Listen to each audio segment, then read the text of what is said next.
누가복음 10장. 그 후에 주님께서 70명을 뽑으시고 앞으로 그분이 가시려는 모든 성읍과 지역으로 그들을 둘씩 짝지어 보내셨다. 예수께서 그들에게 당부하셨다. 추수할 것이 이토록 많은데 추수할 일손은 얼마나 적은가. 그러니 추수할 일손을 보내달라고 추수의 하나님께 무릎 꿇고 기도하여라. 가거라. 그러나 조심하여라. 이것은 위험한 일이다. 너희는 이리떼 가운데 있는 어린 양들 같다. 짐을 가볍게 하고 다녀라. 빛과 칫솔이면 된다. 그 이상은 필요 없다. 길에서 만나는 모든 사람과 노닥거리거나 잡담하지 마라. 어느 집에 들어가든지 그 가족에게 평화를 빕니다 하고 인사하여라. 그들이 너희의 인사를 받아들이면 그곳에 머물러도 좋다. 그러나 받아들이지 않거든 인사를 거두고 나오너라. 억지로 하지 마라. 한 집에 머물면서 거기서 주는 음식을 먹어라. 일꾼이 든든한 새끼 식사를 하는 것이 마땅하다. 동네에서 음식 솜씨가 좋은 사람을 찾아서 이 집 저 집 옮겨 다니지 마라. 어느 성읍에 들어갔는데 너희를 받아들이거든 그들이 차려주는 것을 먹고 병든 사람은 누구나 고쳐주며 하나님 나라가 바로 너희 문 앞에 있다고 말하여라. 어느 성읍에 들어갔는데 너희를 받아들이지 않거든 거리로 나가서 이렇게 말하여라. 우리가 너희한테서 얻은 것이라고는 우리 발의 먼지뿐이다. 이제 그것마저 돌려주겠다. 너희는 하나님 나라가 바로 너희 문 앞에 있었다는 것을 알고 있느냐? 심판날에 차라리 소돔이 너희를 거부한 성읍보다 나을 것이다. 고라시나 화가 있을 것이다. 베스데다야 화가 있을 것이다. 너희에게 주어진 기회의 절반만 두로와 시돈에게 주어졌어도 그들은 오래전에 무릎 꿇고 회개하며 자비를 구했을 것이다. 심판날에 두로와 시돈이 너희보다 견디기 쉬울 것이다. 가버나움아, 내가 하늘까지 높아질 것 같으냐? 다시 생각하여라. 너는 지옥으로 굴러 떨어질 것이다. 너희 말을 듣는 사람은 곧 내 말을 듣는 것이다. 너희를 거부하는 사람은 곧 나를 거부하는 것이다.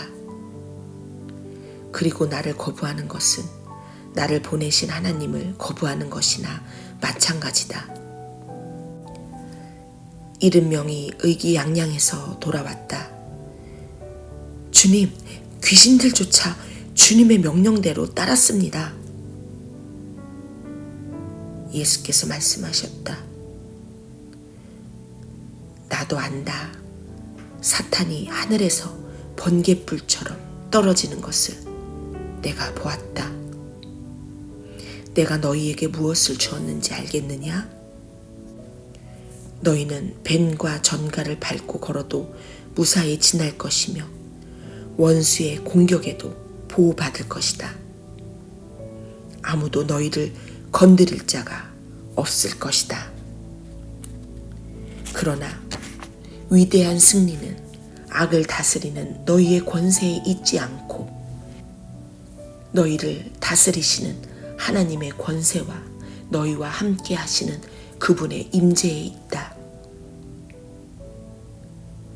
너희가 하나님을 위해 하는 일이 아니라 하나님께서 너희를 위해 하시는 일, 바로 그것이 너희가 기뻐해야 할 제목이다.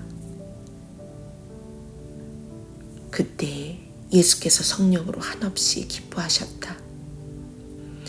하늘과 땅의 주인이신 아버지, 이것을 다 아는 체 아는 사람들에게 숨기시고 천진난만한 초보자들에게 보여주시니 감사합니다. 그렇습니다. 아버지께서는 이렇게 하기를 기뻐하셨습니다. 나는 아버지에게서 이 모든 것을 받았습니다. 오직 아버지만이 아들이 누구인지 아시며 오직 아들만이 아버지가 누구신지 압니다. 아들은 자기가 원하는 사람 누구에게나 아버지를 소개할 수 있습니다. 그러고 나서 예수께서 제자들에게 따로 은밀히 말씀하셨다.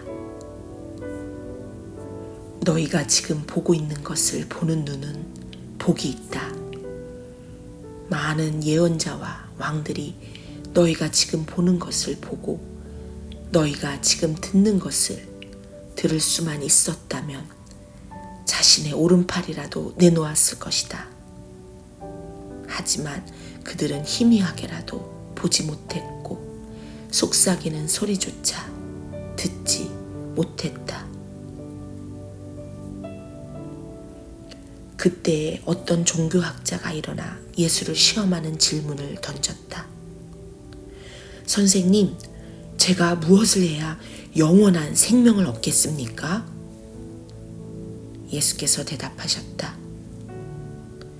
하나님의 율법에 어떻게 기록되어 있느냐? 너는 그것을 어떻게 해석하느냐? 그가 말했다. 내 열정과 간구와 힘과 지성을 다해 주 너의 하나님을 사랑하라 하였고 또 내 자신을 사랑하는 것 같이 내 이웃을 사랑하라 하였습니다. 잘 대답했다. 예수께서 말씀하셨다. 그것을 행하여라. 그러면 내가 살 것이다. 그는 빠져나갈 길을 찾으면서 물었다. 그러면 선생님은 이웃을 어떻게 정의하겠습니까? 예수께서 그 대답으로 이야기를 하나 들려주셨다. 어떤 사람이 예루살렘에서 여리고로 가고 있는데 도중에 강도들의 습격을 받았다. 강도들은 그의 옷을 빼앗고 때려 거의 죽게 해놓고는 버려두고 가버렸다. 다행히 제사장이 같은 길로 내려가고 있었다. 그러나 그는 다친 사람을 보고는 방향을 바꿔 다른 쪽으로 비켜갔다. 이어서 경건한 레위 사람이 나타났다. 그 역시 부상당한 사람을 피해갔다. 그 길을 가던 어떤 사마리아 사람이 그 사람에게 다가왔다. 사마리아 사람은 그 사람의 처지를 보고는 가엾은 마음이 들었다. 그는 상처를 소독하고 붕대를 감아 응급조치를 한 뒤에 그를 자기 나귀에 태워 여관으로 데려가 편히 쉬게 해주었다.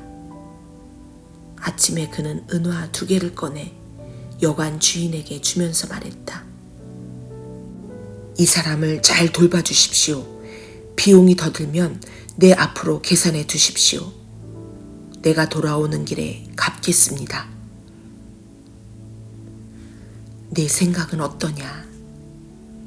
세 사람 가운데 누가 강도 만난 사람의 이웃이 되었겠느냐? 종교학자가 대답했다. 친절을 베푼 사람입니다. 예수께서 말씀하셨다. 너도 가서 똑같이 하여라. 계속해서 길을 가다가 예수께서 한 마을에 들어가셨다. 마르다라는 여자가 그분을 맞아 편히 쉬도록 모셨다. 그녀에게 마리아라는 동생이 있었는데 마리아는 주님 앞에 앉아 그분의 말씀을 경청하고 있었다. 그러나 마르다는 해야 할 온갖 부엌 일로 마음이 분주했다. 얼마 후에 마르다가 그들의 이야기를 끊고 끼어들었다. 주님, 제 동생이 부엌 일을 저한테만 떠넘기고 있는데 그냥 두십니까? 저를 좀 거들어 주라고 동생에게 말씀해 주십시오. 주님께서 말씀하셨다. 마르다야, 사랑하는 마르다야, 내가 지나치게 염려하여 아무것도 아닌 일로 흥분하고 있구나. 마리아는 가장 중요한 한 가지 일을 택했다. 그러니 마리아는 그것을 빼앗기지 않을 것이다.